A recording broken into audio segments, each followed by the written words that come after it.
नमस्कार मंडळी. श्री स्वामी समर्थ. ओम गण गणपतये नम. ओम गण गणपतये नम. चला तर मग आजच्या व्हिडिओला सुरुवात करू वेळ न घालवता. बघा, संकष्ट चतुर्थीच्या दिवशी करायचा असा एक अतिशय सोपा पण चमत्कारिक उपाय मी तुम्हाला सांगणार आहे, ज्यामुळे तुमच्या मनात अनेक दिवसापासून इच्छा असतील किंवा कामात येणारे सतत अडथळे, आर्थिक ताण, नोकरीचे प्रश्न किंवा मुलांच्या प्रगतीतील अडथळे किंवा कर्जाचा त्रास किंवा कर्जाचा डोंगर यावर अत्यंत प्रभावी उपाय मी तुम्हाला सांगणार आहे. बघा, अनेक वेळा आपण खूप प्रयत्न करतो, मेहनत करतो, देवाला प्रार्थना करतो, पण तरीही आपल्या कामात अडथळा हा येतच असतो किंवा आपलं काम पूर्ण होत नाही किंवा आपल्या मनात जी काही इच्छा आहे ती सुद्धा पूर्ण होत नाही. वर्षानुवर्ष तशीच राहते. तर अशा वेळी आपण काय करायचं, तर गणपती बाप्पांची उपासना ही करायची आहे. हा सर्वात जलद आणि फलदायी देणारा स्तोत्र आहे असं म्हटलं जातं. बघा, संकष्ट चतुर्थीचा दिवस तर यासाठी विशेष फलदायी असतो किंवा शक्तिशाली असतो. येत्या 5 फेब्रुवारीला गुरुवारी ही संकष्टी चतुर्थी आलेली असून तिला संकष्ट चतुर्थी असे, द्विजप्रिया संकष्ट चतुर्थी असे सुद्धा म्हटलं जातं. प्रत्येक महिन्यात संकष्टी चतुर्थी येते आणि प्रत्येक चतुर्थीचे महत्त्व हे वेगवेगळे असते. या दिवशी गणपती बाप्पांची उपासना केल्याने विघ्न दूर होतात, दुःख कमी होतात आणि जीवनातील अडथळे दूर व्हायला मदत होते. या दिवशी सर्वार्थ सिद्धी योग आणि अमृत योग जुळून आलेला आहे. तर हे दोन्ही योग अत्यंत शुभ मानले जातात. त्यामुळे या दिवशी केलेली प्रार्थना, जप, उपाय आणि सेवा यांना अनेक पटीने आपल्याला फळ मिळत असतं. बऱ्याच जणांना उपवास करणे शक्य होत नाही. काहींना तब्येतीच्या कारणामुळे तर काहींना कामाच्या कारणामुळे उपवास ठेवता येत नाही. पण काळजी करू नका, उपवासात गणपती बाप्पांची तुम्हाला नक्कीच कृपा लाभते. मी तुम्हाला सांगणार आहे की 11 तांदळाचा एक अत्यंत प्रभावी उपाय. हा उपाय इतका सोपा आहे की तो कोणताही व्यक्ती घरच्या घरी सहज करू शकतो व त्याचा अत्यंत आश्चर्यकारक असा परिणाम सुद्धा आपल्याला अनुभवायला येतो. बघा, यामागे एक आध्यात्मिक कारण सुद्धा आहे. म्हणजे तांदूळ म्हणजे अक्षदा, म्हणजेच अन्नपूर्णेचे न तुटलेले प्रतीक असे तांदूळ घ्यायचे. म्हणजेच विघ्नहर्ता जेव्हा ही दोन्ही एकत्र तांदूळ घेता येतील तेव्हा अपूर्ण इच्छा पूर्णत्वाकडे जाऊ लागते असे मानले जाते. हा उपाय तुम्ही सकाळपासून संध्याकाळपर्यंत कोणत्याही वेळी करू शकता.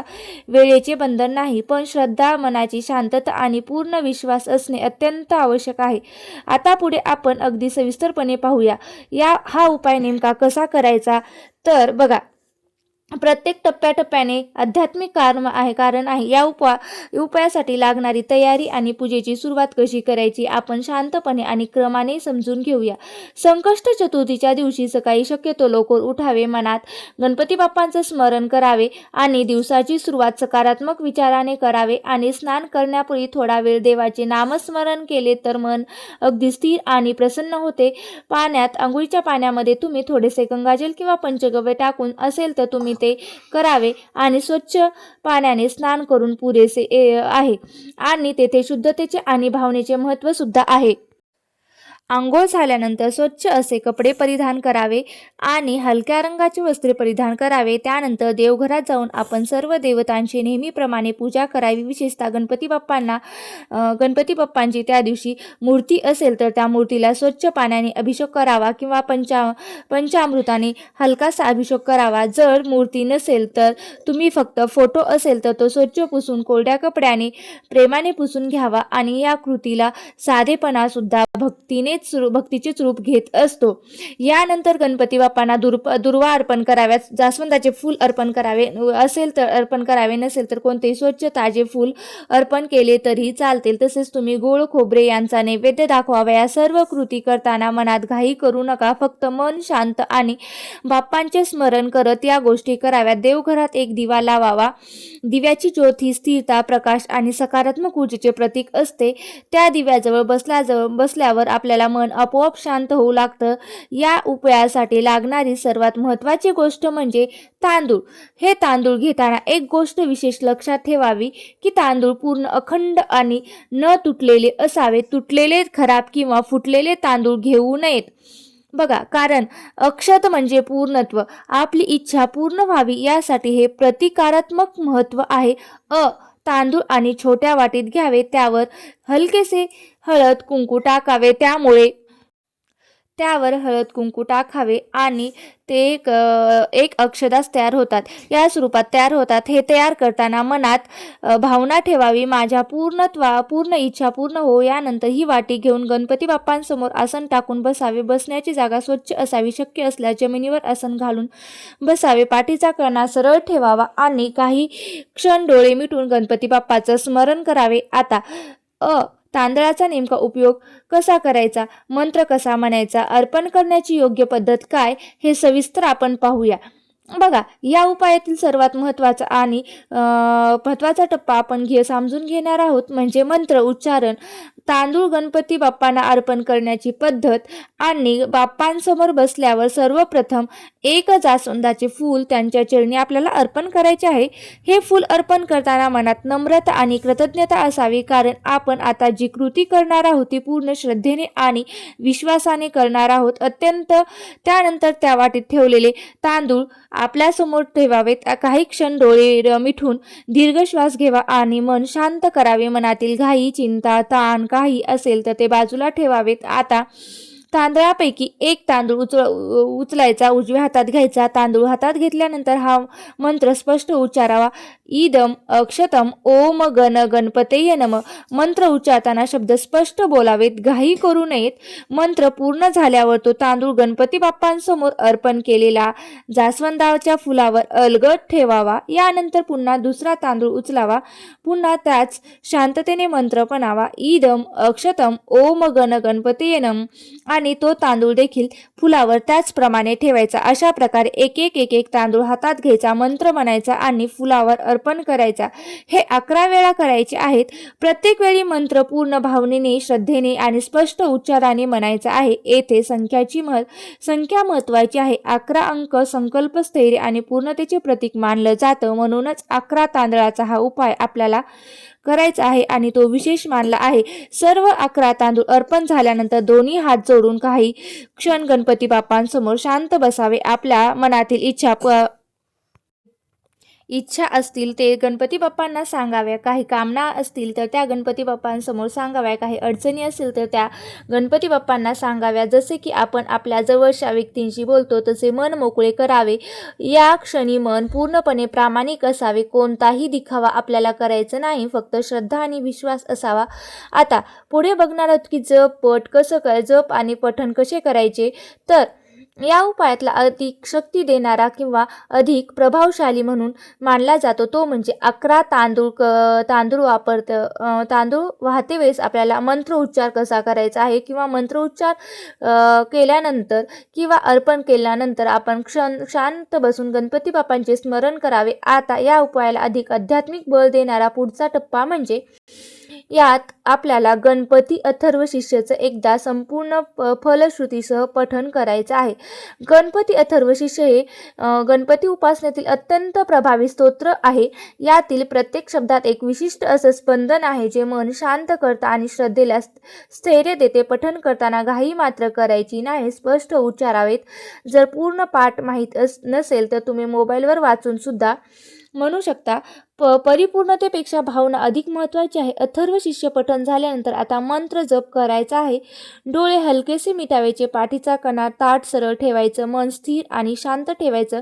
मंद गतीने मंत्र जपायला सुरुवात करावी. ओम गण गणपतये नम, ओम गण गणपतये नम, ओम गण गणपतये नम. या मंत्राचा एकूण 108 वेळा आपल्याला जप करायचा आहे. प्रत्येक वेळी मंत्राचा आवाज स्वतःच्या कानाला ऐकू जाईल इतपतच असावा. मनात विचार येत असतील तर शांत थांबवण्याचा प्रयत्न करावा. मंत्रावर लक्ष केंद्रित करावे. 108 वेळा अंक पूर्ण ऊर्जा एकाग्रतेचे प्रतीक मानले जाते. म्हणूनच हा मंत्र 108 वेळा म्हणायचा आहे आणि त्याला विशेष असं महत्त्व सुद्धा दिलेलं आहे. मंत्र जप पूर्ण झाल्यानंतर पुन्हा एकदा हात जोडून गणपती बाप्पांसमोर नम्रतेने प्रार्थना करायची आहे आणि आपल्या मनात ज्या काही इच्छा असतील त्या गणपती बाप्पांना सांगायच्या. आणि त्यांच्याविषयी आपल्या मनात कृतज्ञता व्यक्त करायची, जणू आपली त्याने इच्छाच पूर्ण केलेली आहे असे त्यांच्याकडे आभार मानायचे. आणि अतिशय प्रभावी मानला जातो, कारण श्रद्धा आणि विश्वास जेव्हा कृतज्ञतेसोबत जोडले जातात ना, तेव्हा त्यातून सकारात्मक ऊर्जा निर्माण होत असते. असे अर्पण केलेले 11 तांदूळ आणि जास्वंदाचे फूल हे तसेच गणपती बाप्पांसमोर संपूर्ण दिवस आणि रात्रभर ठेवायचे आणि त्यांना स्पर्श करू नये. त्या दिवशी त्याच ठिकाणी ते राहू द्यावेत. पुढच्या दिवशी या तांदळाबाबत काय करायचे आणि हा उपाय पूर्ण कसा करायचा ते आपण आता बघूया.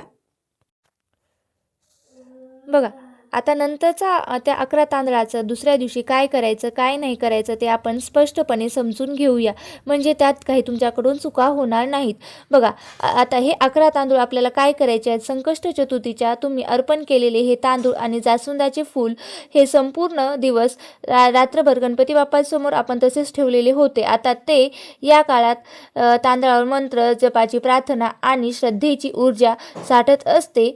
यानंतर असे मानले जाते की दुसऱ्या दिवशी सकाळी स्नान करून स्वच्छ मनाने देवघरात जावे, गणपती बाप्पांना नामस्मरण करावे. आता त्या फुलावर ठेवलेले तांदूळ अत्यंत आदराने उचलून घ्यावेत. एक स्वच्छ कोरा कागद घ्यावा, त्या कागदामध्ये हे तांदूळ ठेवावेत. त्याची एक छोटीशी पुडी तयार करावी. ही पुडी बनवताना मनात एकच भावना ठेवावी की माझी इच्छा पूर्ण होत आहे.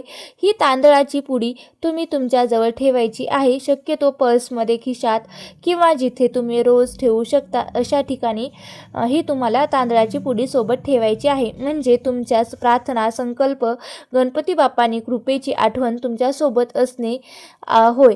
जोपर्यंत तुमची इच्छा पूर्ण होत नाही तोपर्यंत ही पुडी तुमच्याजवळ ठेवावी. मध्येच उघडू नये, इतरांना दाखवू नये किंवा हलगर्जीपणाही करू नये.